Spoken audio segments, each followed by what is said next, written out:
teman-teman semua, kembali lagi di YouTube-nya Otoban Indonesia. Hari ini Om Oto tidak mau membicarakan masalah pervelekan, tapi Om Oto lebih membicarakan kaki-kaki. Jadi gini, selain velg sama ban, untuk bagian kaki-kaki itu ada namanya shock breaker, dan selain itu setelah dari shock breaker kita finishing dengan spurring. Nah, Om Oto lagi ngomongin masalah spurring nih. Gunanya spurring itu apa sih? Nah, di spurring itu di kaki-kaki ada namanya camber, terus ada namanya caster, ada namanya two in dan two out. Nah, itu mesti di balancing ulang setiap saran Om Oto 20.000 sekali, atau Otomen telah melakukan perjalanan jauh. Misalkan habis touring ya. Nah, itu mesti dibalikin ke standaran pabrik. Gunanya apa?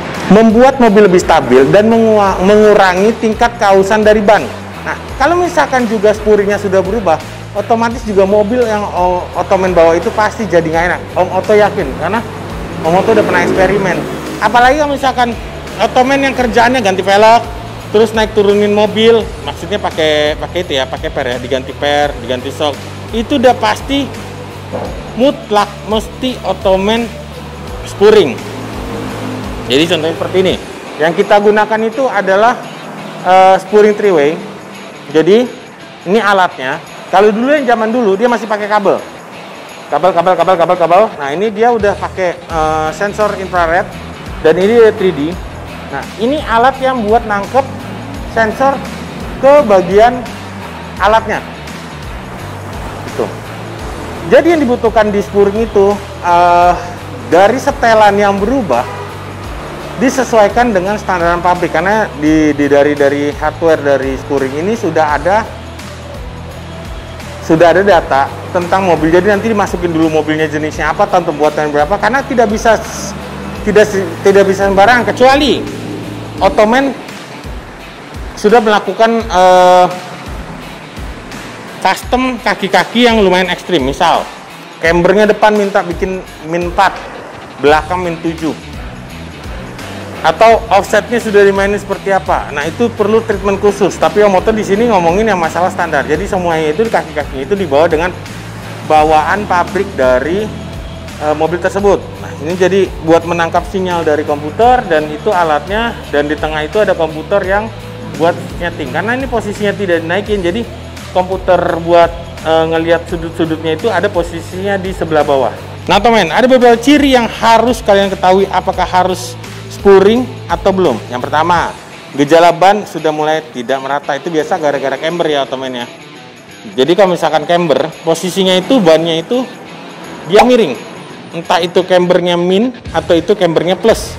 Nah, kalau dia cambernya min, otomatis ban bagian dalamnya itu dia, nah ini, kalau ini dia posisinya bagian dalam, ban bagian dalamnya itu dia akan habis lebih dulu.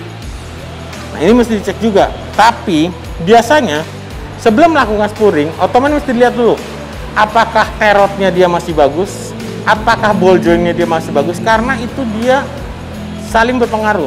Kalau misalkan terot dan ball jointnya tidak bagus, nanti dari hasil spuringnya itu juga akan tidak merata. Yang kedua, kendaraan terasa miring saat mengemudi, itu juga termasuk camber. Yang ketiga, lingkar kemudi terasa berat, nah itu dia caster. Jadi Otomen mesti tahu juga. Ya, mungkin memang Otomen ngasih mobil pokoknya dibawa ke bengkel beres memang, tapi secara tidak langsung Otomen mesti tahu apa itu artinya camber, apa itu artinya caster, apa itu two in atau itu two out. Nah, itu. Nah, selanjutnya, lingkar kemudi terasa tidak stabil. Jadi biasa dia narik kiri atau narik kanan. Nah, itu mesti dicek juga tuh. Selanjutnya, ban cepat aus di bagian tertentu. Biasa dia toe in atau toe out. Jadi kalau misalnya toe in itu, ban bagian depannya ini dia masuk ke dalam. Jadi dia mesti disesuaikan, diratain lagi biar jalannya itu stabil. Karena dia kalau ke dalam itu dia jadi tidak stabil.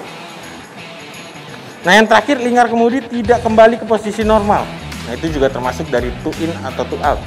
Jadi banyak banget yang harus Otomen perhatikan. Tapi kalau misalkan seperti Yaris Om Oto seperti ini, yang bisa di spuring hanya bagian depan. Tidak semua mobil bisa di spuring bagian depan dan bagian belakang. Nah, kalau misalkan yang bisa di spuring bagian belakang itu biasa yang kaki-kakinya itu dia terpisah. Kalau misalkan Omoto ini kan kakinya itu nyambung, jadi tidak bisa spuring. Jadi itu juga berpengaruh, karena yang kalau misalkan kaki-kakinya terpisah seperti kayak mobil-mobil sedan Mercedes-Benz ataupun BMW ataupun Honda Civic atau Honda Accord, belakangnya itu dia bisa mengatur dari settingan spuringnya sendiri. Jadi kalau Otosaran setiap 20.000 km sendiri atau Otomen sudah melakukan perjalanan keluar kota ataupun medan-medannya itu yang naik gunung atau bebatuan, nah itu boleh deh. Setelah balik dari mana? Dari perjalanan jauh, dicek lagi spuringannya bagus apa enggak. Atau yang perumahannya jalanannya hancur-hancur nih. Omoto sering di jalanan Gading ya. Dia bawa mobil begini, pasti nanti dalam beberapa minggu mobil jadi terasa nggak enak. Pasti itu udah berubah. Karena di sana banyak lubang dan jalanannya itu juga bergelombang. Jadi Omoto Saran biar mobil Otomen itu tetap pada dalam performa sempurna, Omoto Saran lakukanlah spuring itu secara berkala. Entah itu mau dilakukan 6 bulan sekali atau entah itu 10.000 km sekali, 1 tahun sekali atau 20.000 km sekali, ataupun telah melakukan perjalanan jauh yang jalannya begitulah. Karena Omoto biasa kalau misalkan habis touring jauh, misalkan ke Surabaya atau ke Semarang, Omoto balik pasti langsung Omoto spuring buat bikin kaki-kakinya itu sesuai dengan standar asli pabriknya. Karena gini Otomen, kita sih enak ya, Omoto pasti senang kalau misalkan Otomen pasti beli ban di kita terus, tapi Omoto lebih mengedukasi karena ban ini adalah sesuatu hal yang vital. Kaki-kaki itu ada sesuatu hal yang vital. Otomen pecah ban di jalan, masalah bisa berabe. Nah, kalau bermasalah dengan yang tadi yang masalah camber, nanti kalau misalkan dari bagian sini dia tergerus lebih duluan habis, dan ini bagian dalam, misalkan ini bagian dalam, nah itu akan keluar seperti kawat-kawat. Nah kalau udah kawat-kawat itu udah pasti mobil tidak akan stabil. Tapi biasa customer itu tidak akan terlalu bodo amat lah ya, apalagi yang terutama anak muda, sampai dengan saatnya nanti jeblus. Kalau udah jeblus, tahu sendiri kan, ban juga lumayan. Ban kasarnya sekarang harganya mungkin sekitar 500-600 ribu. Paling kalau misalkan spuring itu mungkin per 6 bulan sekali, cuma 20%-nya. Sedangkan ban itu umurnya juga lumayan panjang. Jadi Omoto saran pokoknya seperti itu, lakukanlah spuring secara berkala biar mobil tetap performanya maksimal. Jadi kalau misalkan Otomen mau spuring, tinggal cek dari otoban terdekat yang ada spuring mana. Kayak di sini Omoto sedang berada di Durensawit. Selain di Durensawit juga kita ada di Jatiwaringin dan ada di BSD Plus dan ada di Bintaro. Jadi Otomen tinggal pilih dan searching otoban mana aja yang sudah ada spuringnya. Tinggal datang langsung spuring. Oke? Untuk itu jangan lupa subscribe, share, like, komen YouTube-nya Otoban Indonesia. Kita lanjut ke next vlog. Bye.